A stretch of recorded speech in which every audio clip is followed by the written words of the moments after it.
Hola chicos! Hi children! How are you? I hope you are doing great. I am Alejandra and today I will be your English teacher.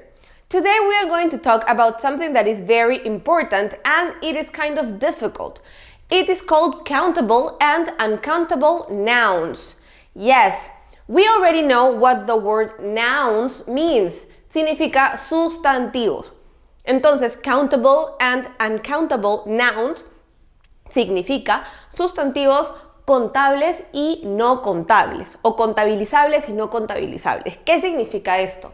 Significa que hay sustantivos que se pueden contar, es decir, que son contables, y también hay sustantivos que no se pueden contar, o sea, no son contables. Mira, aquí también lo tengo escrito en inglés. There are nouns we can count, those are the countable nouns.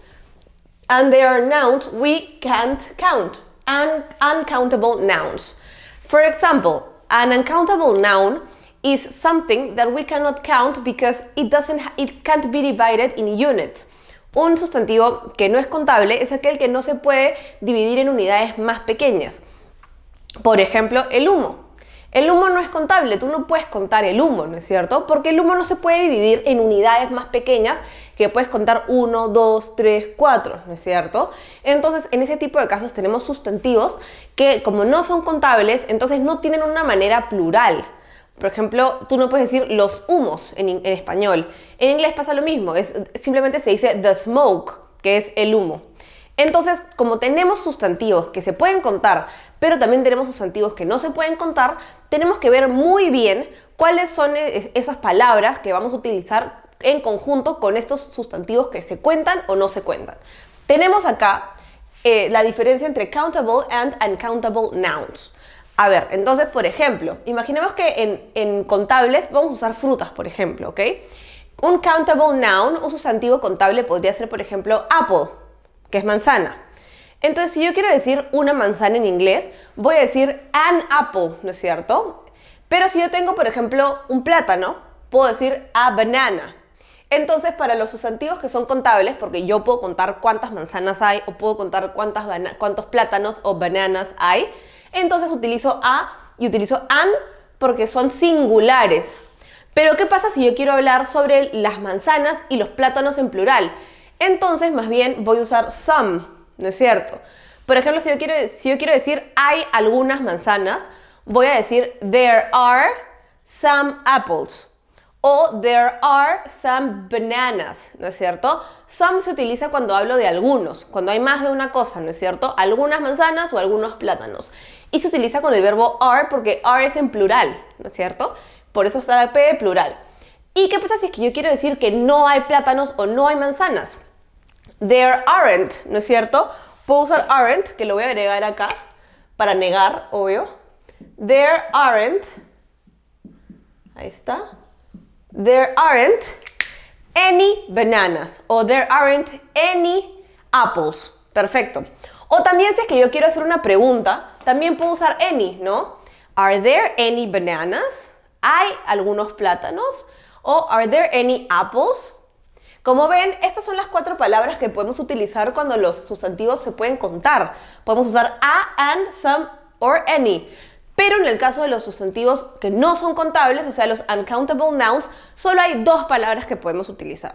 Some y any. No podemos usar a ni an porque, como les digo, no son sustantivos que se pueden contar. Entonces, no se puede utilizar estas palabras, sino solamente some y solamente any. Es como que asumiéramos que estos sustantivos no son ni singular ni plural, son solamente un tipo.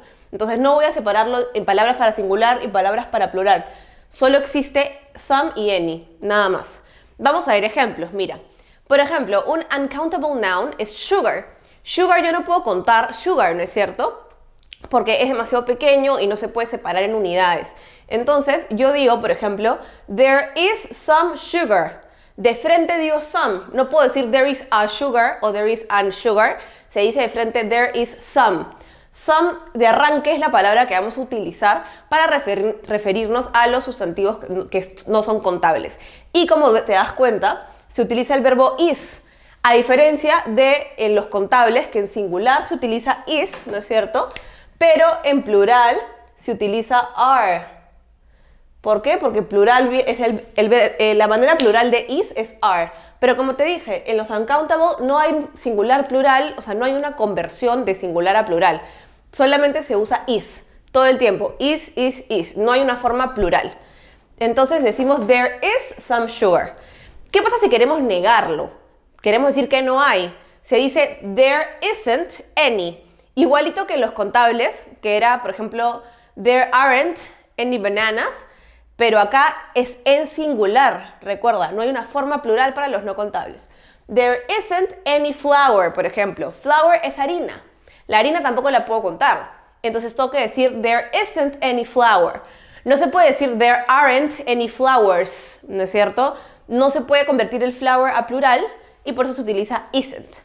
Y finalmente, si yo quiero hacer una pregunta de si hay una cantidad del sustantivo no contable, también se utiliza is y se utiliza any. Is there any milk, por ejemplo? Is there any milk? Y como te das cuenta, acá también utilicé is. No se usa are. En los no contables el are no existe. No hay plural, no existe el plural. Is there any milk? Milk también es un sustantivo que no se puede contar. La leche es un líquido que no puedo separar en partes más pequeñitas. Pero ojo, esto es muy importante. Los sustantivos no contables efectivamente no se pueden contar, como por ejemplo flour. We can't count flour, but we can count packets of flour. Si yo te hablo de harina, la harina no se puede contar. Pero si yo te hablo de paquetes de harina, eso sí se puede contar. Tú puedes contar un paquete, 2 paquetes, 3 paquetes, ¿no es cierto? Y entonces en esos casos utilizo las reglas de los countable nouns. Pero si yo solo hablo de flour, entonces uso la regla de los uncountable nouns. Lo mismo para milk, por ejemplo. Si yo hablo de botellas de leche, bottles of milk, eso sí se puede contar. 1 botella, 2 botellas, 3 botellas. Utilizo las reglas de los countable nouns. Pero si solo hablo de milk, entonces utilizo las reglas de los uncountable nouns. Perfecto, vamos a practicar muy rápidamente con estos 3 ejercicios que tengo aquí. Como pueden ver, están escritos 3 sustantivos. Ustedes tienen que definir si son countable o si son uncountable. Y por ejemplo, acá hay un check que significa que sí hay. Entonces tenemos que escribir una oración de que sí hay esto. Eso significa que no hay, o sea, no hay esto. Y esto significa que tenemos que hacer una pregunta de si hay o no hay esto. Practiquemos, mira. Butter, butter. La mantequilla, ¿no? Butter. ¿Se puede contar? Can I count butter? Puedo contar paquetes de mantequilla, ¿no es cierto? Pero la mantequilla en sí misma no la puedo dividir en unidades más pequeñitas, ¿no? La mantequilla en sí no la puedo contar. Entonces es uncountable. Si fuera paquete, sería countable. Entonces vamos a tratarlo como un sustantivo uncountable, ¿ya? Y si es que sí hay butter, tengo que decir there is some butter, ¿ok? No puedo decir que there is a butter, acuérdense. Si yo digo there is a butter, me estoy refiriendo a butter como un countable noun. Y en este caso ya hemos definido que es uncountable. There is some butter. Perfecto. La segunda, juice. Juice y no hay. Juice es countable or uncountable. Juice es un líquido, ¿puedo contarlo? No, no es cierto. Puedo contar, por ejemplo, botellas, ¿no? De jugo o cartons of milk, of juice, ¿no es cierto? Puedo contarlo si es que viene empaquetado o envasado. Pero acá no me estoy refiriendo al envase, me estoy refiriendo al jugo en sí mismo. Entonces no, pasa lo mismo que con la leche. No lo puedo contar. Entonces es uncountable. Y tengo que decir que no hay. ¿Cómo se dice que no hay? There isn't, ¿no es cierto? Isn't es la negación. Any juice. There isn't any juice. Recuerden que se utiliza el verbo is, ¿no? No se utiliza are. Porque como les dije, los uncountable nouns no tienen una forma plural. Entonces solo se utiliza el is todo el tiempo. Y finalmente, honey. Honey, ¿es countable o uncountable? Honey es uncountable. Yo no puedo contar la miel. Lo mismo que con los líquidos. La miel viene envasada y si yo hablo del envase de miel, ahí sí puedo hablar de cantidades. Pero si hablo solo de la miel como el líquido, yo no puedo contarla, ¿no es cierto? Entonces, milk es an uncountable, perdón, honey is an uncountable noun. Y tengo que hacer una pregunta. Is there any honey? Exacto. Is, recuerden el verbo is. Is there any, acá abajo, honey, y con el signo de pregunta. Perfecto. Muy bien, chicos y chicas. Espero que hayan disfrutado esta clase sobre countable and uncountable nouns. Yo sé que puede parecer un poco difícil, pero si siguen estas reglas, les prometo que va a ser cada día más fácil. Y si practican esto en su casa, lo van a dominar en cuestión de rapidez. Vamos a dejar la pizarra por si quieren tomar una foto y ya nos vemos pronto en un siguiente video. ¡Adiós!